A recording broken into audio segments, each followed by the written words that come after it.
makompyuta iwekwe gold ndani yake, vitu vinavyoenda huko angani na vitu vingine iweke gold ndani yake. Lakini sisi mwisho tunakuja kununua hiyo teknolojia. Je, tujiulize, kununua sisi hiyo teknolojia ukikompea na fedha tulizopata na gold yenyewe, hiyo gold ambayo imewekwa kwenye vifaa vya teknolojia, tutakuwa tumenunua bilioni 10 au tumenunua 100.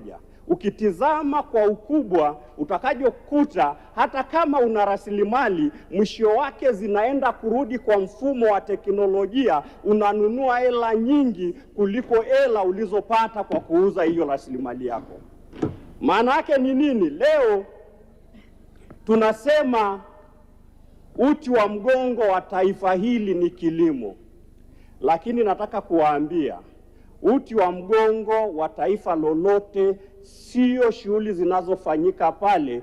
Uti wa mgongo wa taifa lolote ni akili za watu wake, ni akili za watu wake. Kinachofanya taifa hili liwe na nguvu versus taifa lingine ni kwa kiwango gani wameweza kutulia na kugundua wale watoto na watu, kwa sababu sisi tunang'ang'ania wote tuko sawa. Ni kweli binadamu wote ni sawa, lakini miongoni mwetu kuna watu wa kipekee wenye uwezo wa kuona mambo yasiyoonekana kwa macho ya kawaida, na wanavyoyaona wanayaleta kwenye akili ya kawaida, wanayaandika, yanabadilika kuwa teknolojia, na yanapokuwa patented, nchi hiyo inauza teknolojia na inapata hela nyingi kuliko hata nchi inayochimba madini. Na ndio maana kuna nchi haina resources, haina madini, haina mafuta, lakini una uchumi mkubwa na ina fedha nyingi kuliko zile zenye resources. Kwa hiyo kwa mfano tujiulize leo, ni nini kimetokea? Amezaliwa let's say Elon Musk, amezaliwa nchi aliyozaliwa, lakini hajakaa nchi aliyozaliwa, amekwenda Marekani, ametumia akili, hajagrabu chochote ambacho wananchi wa kule walikuwa wanatumia. Amekaa chini akaangalia matatizo yaliyoko na changamoto za miaka zaidi ya 1000 ijayo, akaja na solution kwa njia ya science. Leo ni trilioni namba 1 duniani. Je, tujiulize sisi kama taifa la Tanzania, kwenye mipango yote tunayopanga, kwenye fedha zote tunazopanga, tumetenga shilingi ngapi kwa ajili ya kuinvesti kwenye hao watu wenye uwezo wa kutafakari kwa hali ya juu na kuleta solution ambazo hakuna mtu aliyewahi kuziona, alafu na sisi tukauza, na hata kama ni madini yetu tukaweza sio tu kuongeza thamani, lakini tukazalisha teknolojia ambayo inazalishwa kwayo madini, na sisi tukauza, na mwisho wa siku tukapata hela yote ya madini yetu. Maanake sasa hivi hela yote ya madini yetu hatupati, inaenda huko nje, alafu inarudi, alafu tunanunua tena hiyo teknolojia iliyotumika madini yetu kwa fedha nyingi kuliko tuliouza madini. Na hapo ndio gemu ilipo. Hapo ndio gemu ilipo, na ndio sehemu ambayo tunatakiwa tutafakari kwa kina na tuone tunafanyaje. Kwa sababu mheshimiwa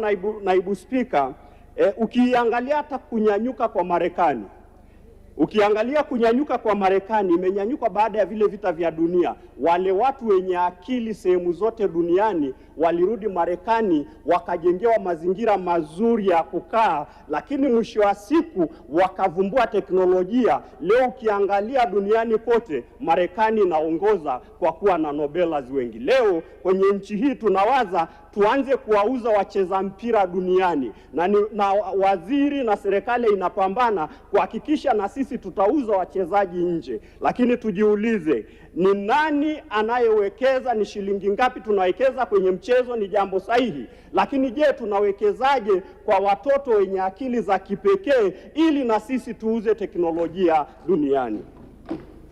Ya pili, nimesema tunaweza tukafika 2050. Tukifika 2050 tumefanya vizuri sana, tumeweka viwanda vya kutosha, tumeongeza GDP ya nchi na kila kitu, ajira tumeziongeza, lakini kitu moja kikaja kutuchangaza. Leo tuko kwenye dunia ya artificial intelligence, na hiyo artificial intelligence inaenda kupata mwili, inaenda kuwa kama binadamu, humanoid robot. Mwisho wa siku, wakati tumeshazalisha, tumejenga viwanda, tunategemea tupate ajira. Roboti anakuja ambaye tunamnunua, sio tu anapunguza ajira, anaondoa watu wengine kazini. Tunajiuliza baadaye chuo kikuu tutahitaji lecturer kukufundisha au atafundisha robot? Na mwisho wa siku, je, hatutahitaji surplus ya pesa ili hao watu ambao wameondolewa na teknolojia kwenye mfumo ili tuweze kuwalipa hata kama hawana kazi? Kwa hiyo hayo ni mambo ya sisi, lakini leo tunafikiria, leo wanakwenda wataunganisha artificial intelligence na quantum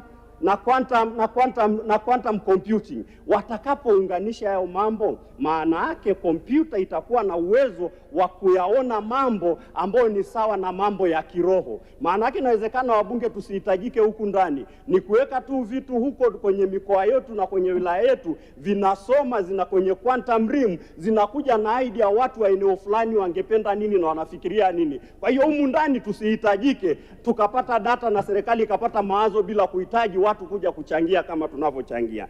Katika changamoto hizo ambazo tunafikiri science na teknolojia inaenda kutuletea, je, sisi tunawekeza nini? Moja, ili na sisi tuwe mojawapo ambao tunauza mambo makubwa na kuuza teknolojia na kutengeneza material yetu yawe sehemu ya teknolojia. Hiyo moja. Lakini pia tujipange kukubaliana na changamoto ambazo zinaenda kuja. Sisi SIHA,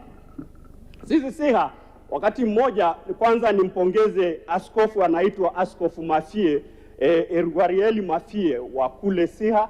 Wakati mmoja, muda umeisha bado? Mheshimiwa, malizia sentensi yako. Okay, naenda kumalizia. Niende tu kumalizia, niseme ndugu zangu, dunia ina mashindano halisi, sio ya resources, sio ya mipaka ya nchi. Mashindano ambayo tuko kwayo nayo sasa hivi ni mashindano ya akili. Madawa mengi kwa sababu hatujawekeza kwenye akili, na babangu Kabudi anajua, watu wamekuja kwenye milima ya Usambara, Tabora na nini, wamechukua miti yetu ya dawa, wamekwenda wamezalisha, wameondoa zile molekuli, wamezalisha dawa. Leo tunanunua kwa gharama kubwa. Sisi tuseme uti wa mgongo wa taifa letu ni akili za watu wetu, na kwenye mpango huu, waziri, unapokuja uniambie umewekeza shilingi ngapi kwa ajili ya watu wenye akili. Tumewatetea kina mama, tumewatetea walemavu, lakini nataka kuambia kwenye nchi hii wenye akili